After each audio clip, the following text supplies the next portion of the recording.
YouTubers, this is Largo 64.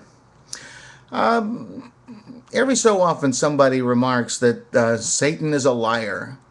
That Satan is not only a liar, but the father of lies. According to John 8, verse 44, Satan is the father of all lies. But it seems to me that the Bible itself points to another person, another individual, not exactly a person, but then neither is Satan, is he? According to this book. But if you are a believer in the Bible, why don't you notice that the first lie in the Bible was told by someone else? Back in Genesis, in the Garden of Eden, God is said to have told Eve and Adam that in the very day that they ate from the tree of the knowledge of good and evil, they would surely die. Now that sounds pretty significant. And a day is a pretty short period of time. To them, to Adam and Eve, it would have been just one period of light and darkness. But apparently they hadn't had too much experience with God, and so they didn't quite take him seriously. Eve is wandering around in the garden, and she's noticing all these different trees and plants and so forth with interesting looking food on them. And she sees the tree in the center of the garden with some very attractive fruit on it, whether it's an apple or something else, the Bible doesn't actually say. And this serpent comes walking up to her, walking apparently. He was made to slither on his belly a little later because God was angry with him. But he comes up to Eve and he says, that's pretty good looking fruit there on that tree, isn't it? She says, well, yeah, but God said I couldn't eat from that particular tree. Why not?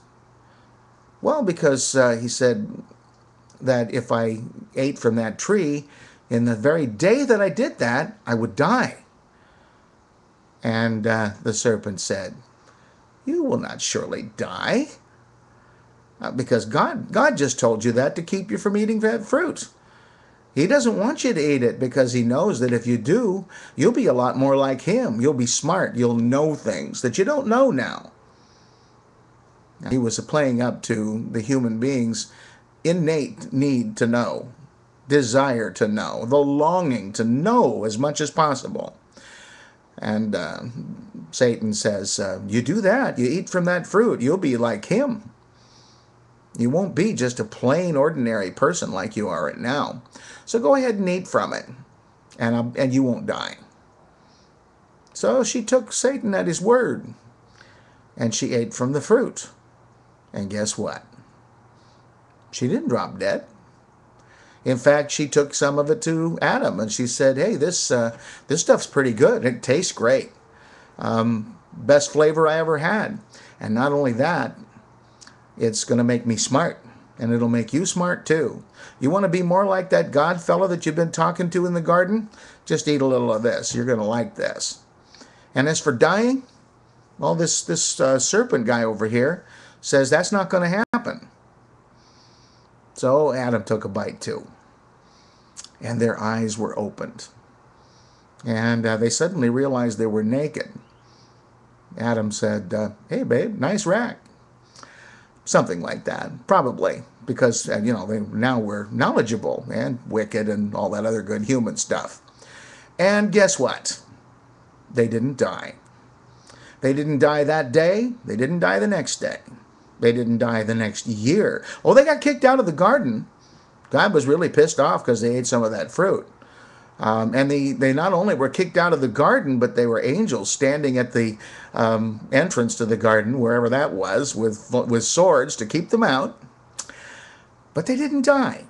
Adam, according to the Bible, lived more than 900 years. Oh, you say, but to God a day is but as 1,000 years, and 1,000 years as a day. All very well for God. But did he explain that to Adam and Eve? That a day didn't necessarily mean one cycle of light and darkness. No, he didn't. Certainly doesn't say in the Bible that he did any such thing. So Adam lived on and on and on. He had respect for those angels and their swords, obviously. So he probably knew that God could hurt him. But as far as death was concerned, human death had never happened to that point.